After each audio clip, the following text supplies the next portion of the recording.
Es ar zemūdens medībām tagad nodarbojos kaut kur 3 līdz 4 gadus, un es nekad noteikti nebūtu iedomājies, ka tas man aizvedīs pilnīgi uz citu valsti, uz citiem ūdeņiem, kur ir daudz zivju, un daudz kā interesanti arī, ko redzēt, un arī, kur ir laba redzamība. Un ir tā sanācis, ka es esmu nonācis Norvēģijā, noteikti viena no pasaules labākajām zemūdens medību vietām, ar diezgan interesantiem apstākļiem, jo var būt gan mierīgs saulains laiks, gan tūlīt pēc pusstundas var viss nomainīties, sākties vējš, lietus, viļņi, pat stundām pat var nomainīties straumes, un ir ļoti interesanti, bet tas viss atsveras pret to, ka te ir daudz zivis. Video arī varēs visu redzēt, kad tie ir tādi kadri, ko tu noteikti atceries uz mūžam, kad ap tevi riņķo kaut kāds 1000 zivis, un tu guli uz ūdens 10 metru dziļumā,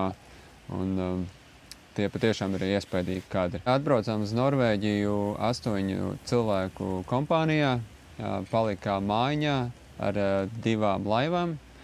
Viena bija makšķernieku daļa, un tad mēs 3 un brīžiem 4 cilvēki nodarbojamies tikai ar zemūdens medībām. Un sanāca tā, ka 6 dienas pēc kārtas es niru, un pat dažas dienas bija arī tā, kad es aizgāju pa nakti papeldēt un paskatītos, kā te arī naktī izskatās, tepat netālu no mājiņas. Un tas ir savu veidu arī rekords, jo nekad nav man sanācis tik bieži nirt un medīt. Parasti tas varbūt bija 2, varbūt augstākais, ja kādreiz bija 3 dienas, pārsvarā 2 dienas ir sacensībās. Un tā kā tas bija arī savu veidu tāds izturības pārbaudījums, jo tomēr katru dienu nirstot, tas ķermenis nogurst, un tev ir tikai nakts, lai atjaunotos. Un tā kā jā, tas viss tika izturēts un pat labāk nekā es domāju, un bija ļoti, ļoti interesanti. Bet pirms nonācām Norvēģijā, ceļš sākās Rīgā, un ceļš Rīgā sākās ar mantu krāmēšanu. Aptuveni 2 stundu laikā mantas tika sakrāmētas, un tad varējām doties no Rīgas uz Tallinu. Ceļā devāmies ar 2 automašīnām, 1 vieglo un 1 busiņu.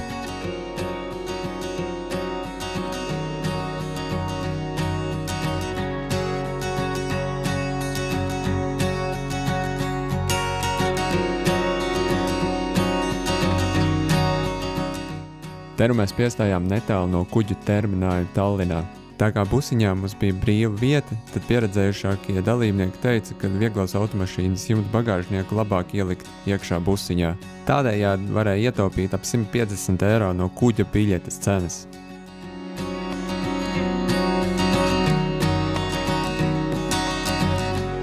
Veiksmīgi tikām līdz savam kuģa terminālim un tikai atlika sagaidīt pašu kuģi.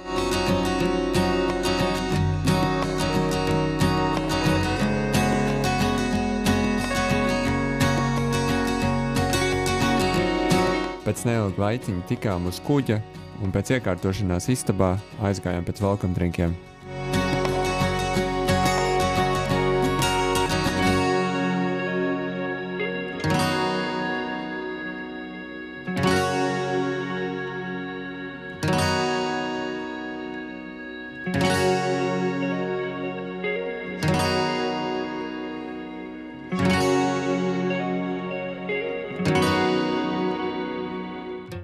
Jāatzīst, ka šī ir man pirmā reize uz kruīza vai prāmja veida tipa kuģa, un viss man likās ļoti interesants. Laika apstākļi bija ļoti labi, tāpēc varēja arī brīvi pārvietoties par klāju un skatīties uz mierīgo Baltijas jūru. Vēlāk noskatījāmies dažus kuģa šovus un tad arī devāmies gulēt.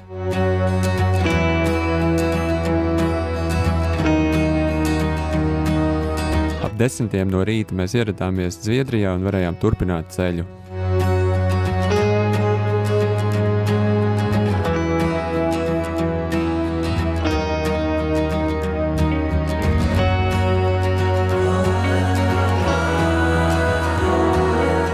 Pirmais mūsu apskates objekts bija šāda te interesanta ķīniešu māja. Tur viss bija slēgts, bet tik un tā bija interesanti paskatīties, kā viņi ir uztaisīti, un pavisam izceļās no pārējās arhitektūras.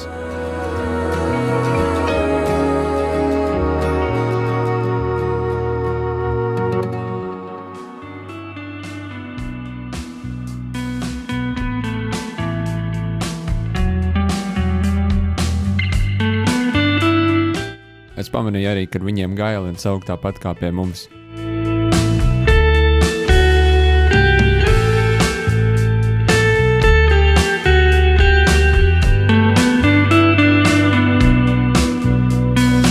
Kad jau kalni palika arvien lielāki, mēs tuvojamies savām pirmajām naktsmājām.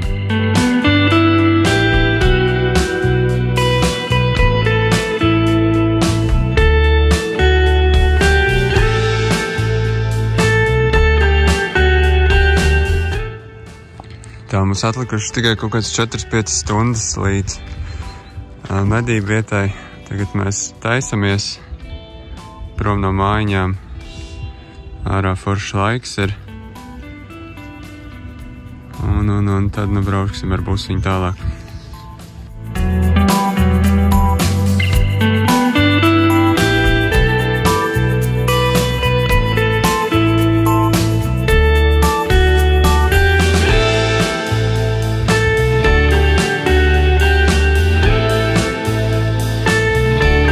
Norvēģijā daudzās vietās ir sataisīti pazemes tuneļi, kas ļoti atvieglina braukšanu pa šo zemi. Šeit saņēmām savas noīrētās mājas atslēgu, un te jau varēja redzēt, cik tīrs būs ūdens, un man jau šeit tas izskatījās kristāli tīrs. Pēc neilga mirkļa arī nonācām savā mājiņā, un ārā laikapstākļi bija diezgan nedraudzīgi, jo bija vējains un lietains.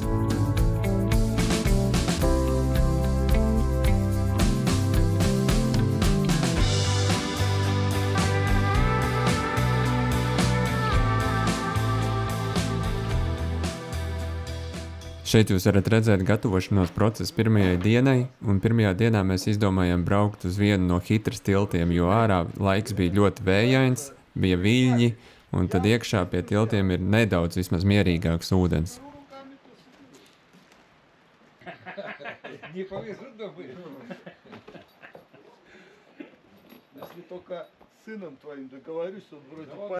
Te mēs piebraucām paskatīties pirmo potenciālo zemūdens medību vietu, bet arī te bija vējš un viļņi, tad nolēmām doties tālāk uz iecerēto tiltu. Nu, tādā vietā mēs medījām pirmajā reizē.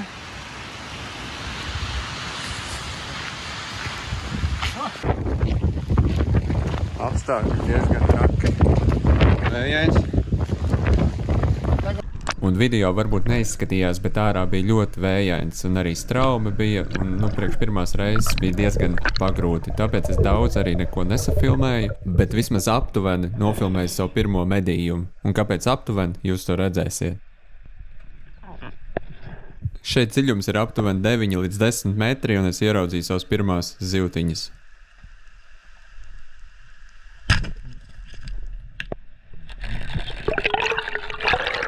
Jā, un te es trāpīju savai pirmajai zivī, kas bija 4 kg liela, un par nožēlu es to nenofilmēju, jo bija baigi jāpieregulē GoPro leņķis pie šāda veida medībām.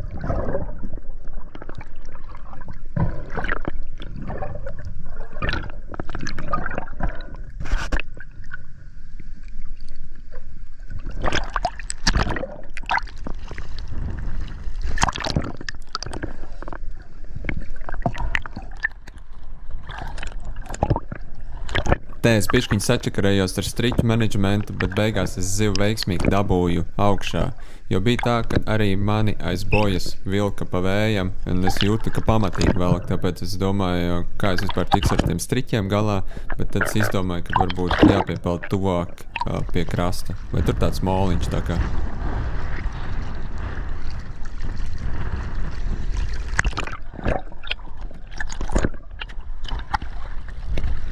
Tāds nu izskatījās mans pirmais šāviens, tieši galvā, varbūt nedaudz par augstu, bet tas bija mans pirmais šāviens, un es uzskatu, ka ļoti labi, ka zivs arī nekur neaizmuka, un man personīgi ļoti patika ar šo arbaletu šaut, un līdz Norvēģijai tas man gadu stāvēja uz plauktu un gaidīja savu iznācienu. Pirmajā dienā es sapfilmēju ļoti maz, gan dēļ GoPro leņķa, gan dēļ laika apstākļiem, bet šajā sērijā iekļaušu arī otro dienu. Un otrajā dienā mēs devāmies zemūdens medībās 3 vīru sastāvā ar laivu. Jāņem līdzi. Galvenais neko neaizmirst. Tāpēc tam pat tālu būs peldēt.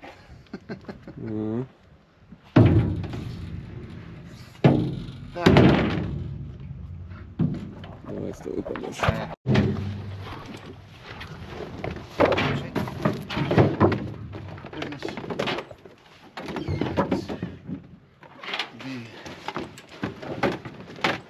Gleznas? Viss jau ir, man liekas. Tā vairs nav. Mans ir bojā. Tomu bojā? Точно не.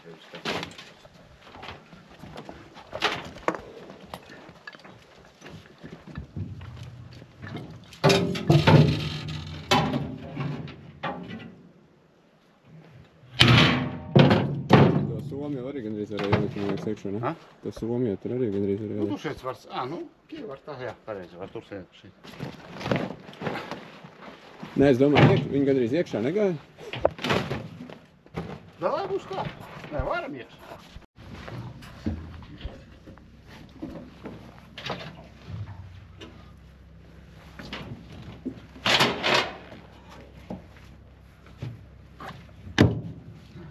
Katrai laivai standarta komplektācijā ir eholots un arī 70 zirgu motors.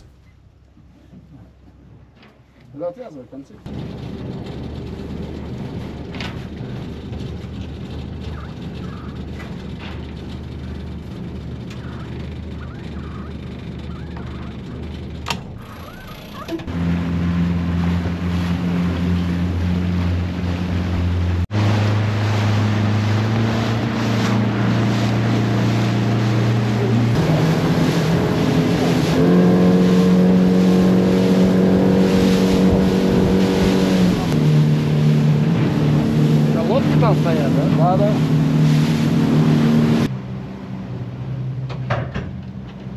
Mēs gatavojamies noankuroties pirmajā vietā, kur dziļums bija apmēram 8 metri un uz leju. Un iepriekšējā video jūs redzējāt, cik bija pelēks laiks, un šeit ir filmēts aptuveni 10 minūtes vēlāk, tā kā laikapstākļi mainās nemitīgi. No? Kā ir? Ļoti labi.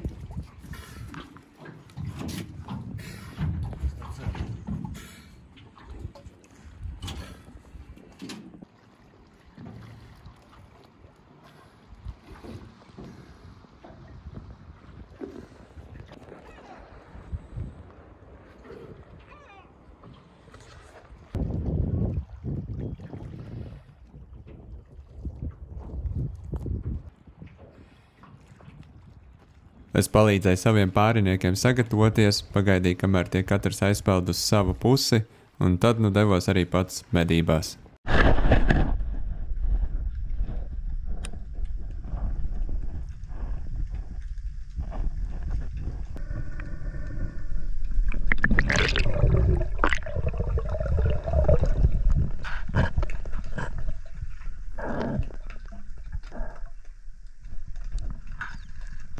Tās ūdens zāles žargonā sauc par banāniem, un no augšas viņas izskatās diezgan mīkstas, bet patiesībā tās zāles ir diezgan cietas.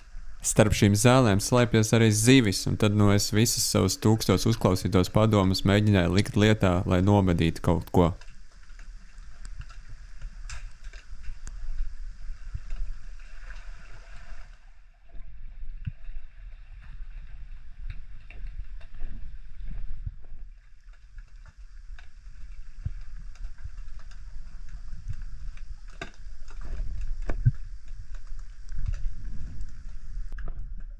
Latvijā tev ir jāpeld un jāmeklē zivs. Šeit tu vari nogulties uz grunts un gaidīt, un tās zivis pašas atpeld šurp.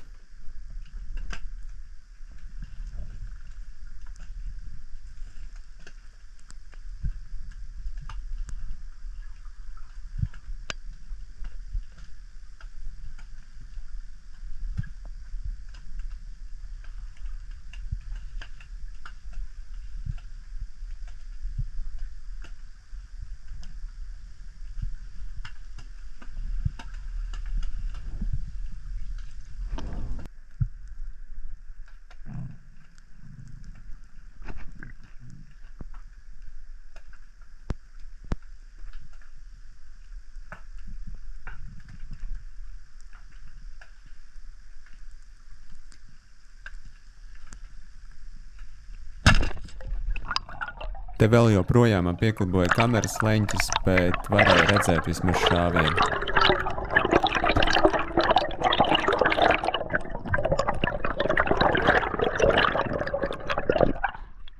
Atkal man izdevās trāpīt zivī tieši galvā, un tad viņa ir diezgan relaksēta.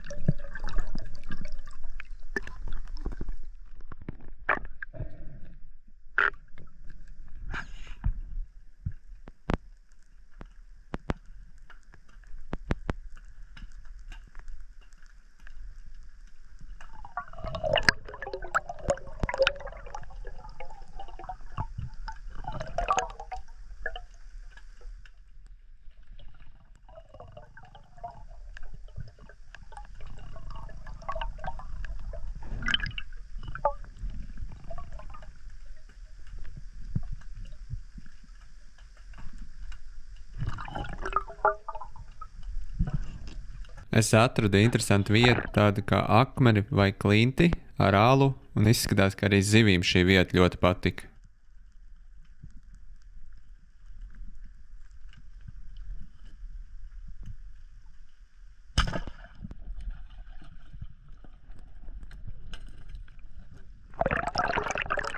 Un tā es domāju, ka tās zivs norausies, jo viņi iepeldēja banānos, bet labi, ka tie banāni bija veci, un tad es varēju izvilkt ārā zivi kopā ar visām tām zālēm.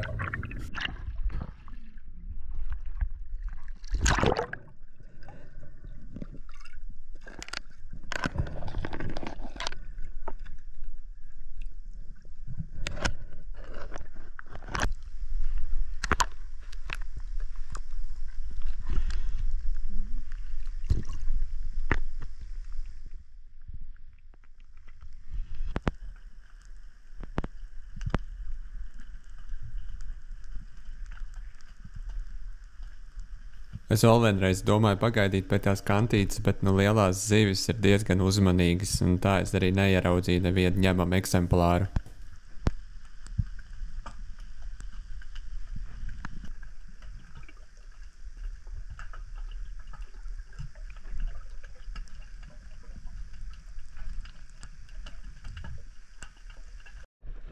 Pēc aptuveni 2 stundām mēs mainījām savu lokāciju.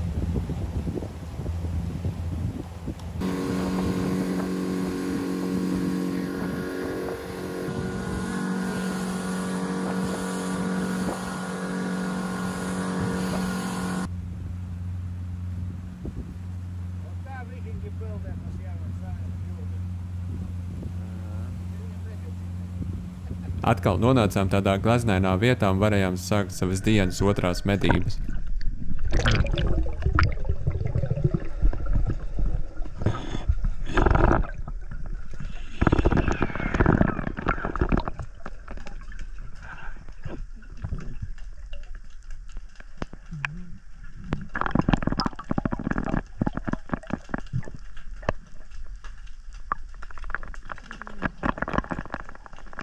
Uzreiz ienirstot bija tāds foršs bars ar zivīm, un es domāju, ka tūlīt jāizpeld arī lielajai. Šajā vietā dziļums bija ap 12–13 metriem un vēl dziļāk.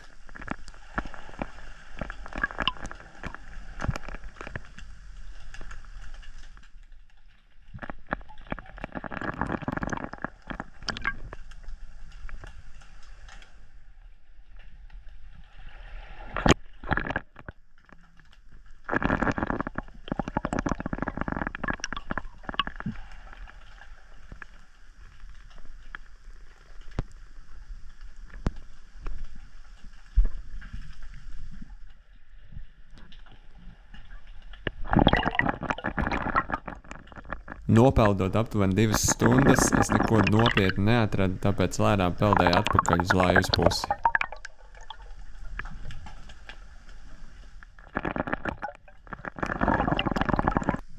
Aizpeldot atpakaļ uz Laivas pusi, es domāju, kāpēc neieniri turpat, kamēr es gaidu pārējos.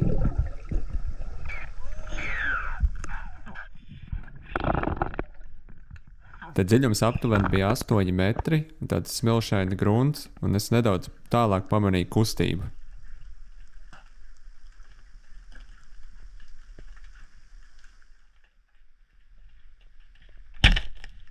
Un tā kustība bija man pirmā mēnesis Norvēģijā.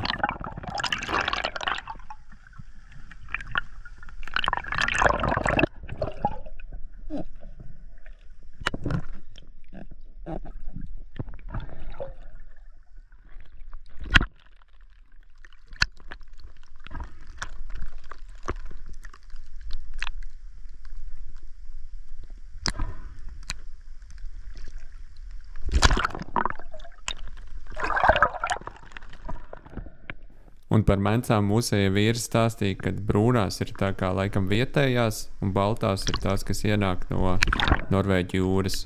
Bet, varbūt tas ir otrādi, varbūt es reāli kļūdos par šo.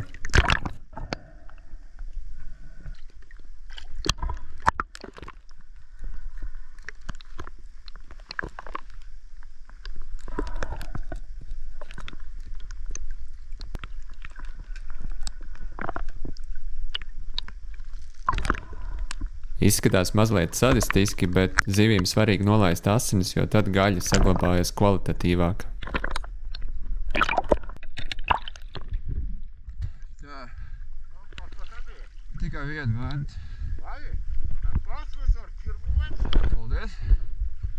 Te fotās goldais. Te fotās. Jā, mēcam delikāt. Viņam varbūt 3 metriem, varbūt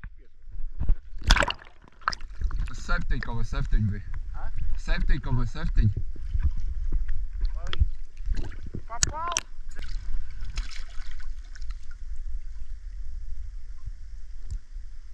Tā arī pagāja mūsu otrā diena. Bet tas nenozīmē, ka vairāk nebūs video. Video būs vairākās sērijās, tāpēc pieseko un skaties, kā mums gāja Norvēģijā.